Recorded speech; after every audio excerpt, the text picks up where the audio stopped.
Welcome back. No way you're doing math right now. Okay.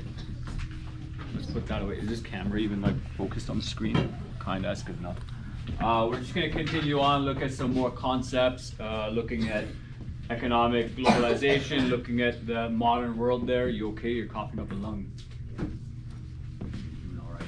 Okay. One of the functions of modern globalization and connecting our economies is is that you're gonna have this thing called foreign investment, right?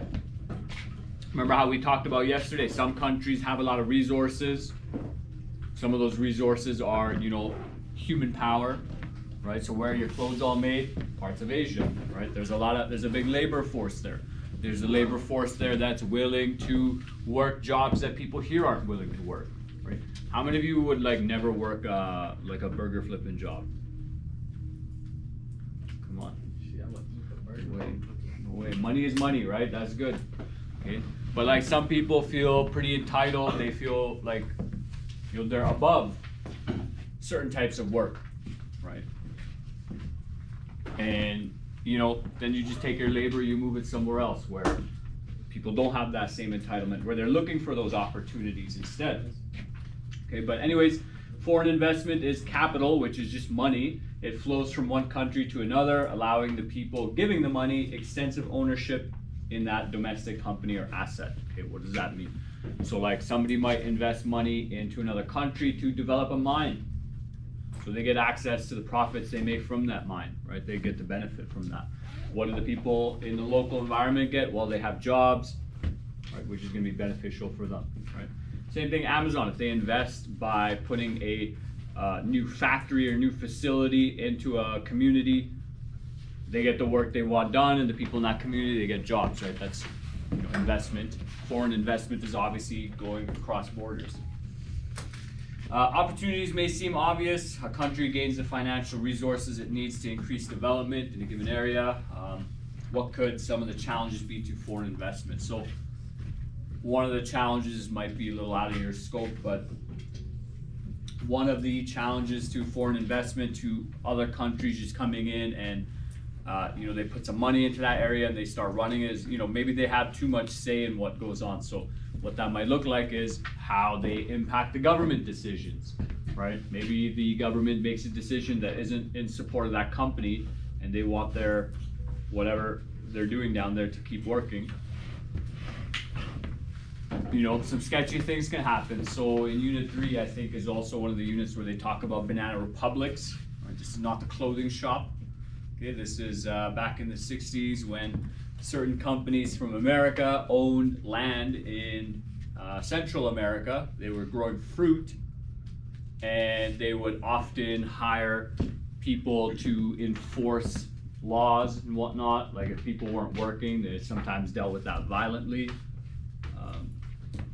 But these banana republics basically ran the country how they wanted. They were lawless. And ideally you want to avoid situations like that. Okay. What happens if we give money to the wrong people? They might do bad things. They'll take advantage of people. Okay. Do you think if so you could study the World Bank, the IMF, they just give money to countries for development. What happens if you give money to a dictator? Kids know what that is? Dictator is it's not necessary. They basically run the country in a very authoritarian way. So there's not necessarily democracy. There's no decision making from the people. A dictator might be in charge of the military, and they run the country how they want. What would happen if you just gave millions of dollars to that person? It might not go into the community. It might just be used for the military. Yeah, it might be used just to keep that person's seat in power, right? They might buy military things. They might give money to the people that support them. They might take the money for themselves, right? And then the country that money was given to is now in debt. They still owe the World Bank or IMF that loan, but maybe the projects that they wanted built, the infrastructure they wanted built, doesn't get done. Okay. if there's no accountability, let's say there's no system to track where that money's being spent, you can't track down who spent it, who made those choices. Is it smart to give money to those people? No, right? You have no idea where it's going to be used, where it's going to go, who it's going to benefit, right? It's very, very sketchy. Okay.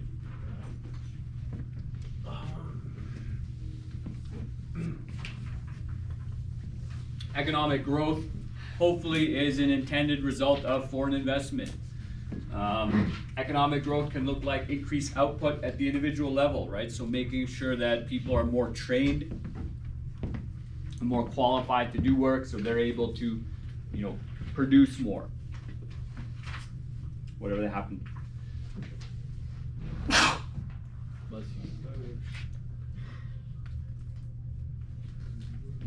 There's a second and third one in there. I'll come out later. Thank you. Okay. What would make you more like? Do you kids think you have a lot of economic output right now? Are you producing anything for the economy? Are you able to make money? No. Perhaps, right? Like how old are you kids? 15? 15. Aren't you allowed to work when you're 15? Yeah. But when, like, do you have to wait till you're 16 to get jobs at most places? 16 to get like hard labor work and with like dangerous materials and whatnot. 14 to work any lower labor force job. So you kids could technically work as cashiers and whatnot. Yeah. Once you hit 16, you can work at like lumber yards and all that with higher risk equipment. Okay. Let's turn around there. Thank you. Okay.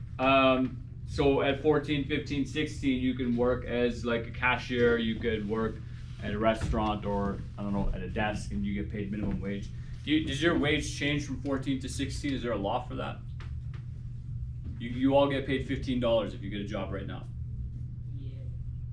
Yeah. Do you think you're worth the $15 an hour? No. No, not necessarily. Do you think you make that much money back for the company with your labor or your skills? You think you make more? Okay. Where do you work? I don't work. Well, actually, I kind of work. Okay. Part-time job. So like I work for a week and then I make like $1,000. What? And then I'm done. What? 1 or 2 weeks I'm parents and then I'm done. Okay. Where do you work? I just help kids, like for hockey. Oh, you run like a hockey camp. Yeah, I help it, and then, but it's like 10 hours a day. Okay. Sure. Okay. What could make you or help you to earn more money and have more economic output? What could you do? How might you get a better job, right? Like, are they just going to give you a better job? Education, right? You could get educated, right? What else could you do to make yourself a more productive individual? Help the community. Could be useful. Volunteer. Right, volunteer, right? But and you mentioned something specific, like having a very specific and unique skill set can lead to increased pay, right? Like you run a hockey camp and your knowledge of hockey is clearly a lot better than most of ours, and your ability to apply that knowledge as well, right? But mostly people will get educated and hopefully they'll make more money if they make good educational choices. Economic growth can also look like more jobs for people in general, right? So right now in Canada, I mean, pretty sure everyone can get a job if they wanted one. It might not be the best job, it might not be a high-paying job, but everyone could have a job, I'm pretty sure, right? But in some countries, they might not have the same access, right? There might just not be work, so economic growth could look like having more jobs as well. Economic growth could also look like more access to resources. So, setting up an industry for lumber, let's say. Like we have all these big forests, but what if we didn't have anyone with companies or skills to actually process all the trees in the wood? Does it matter then that we have a big forest? No. Not in an economic sense, it's still nice to have because driving through forests is nice.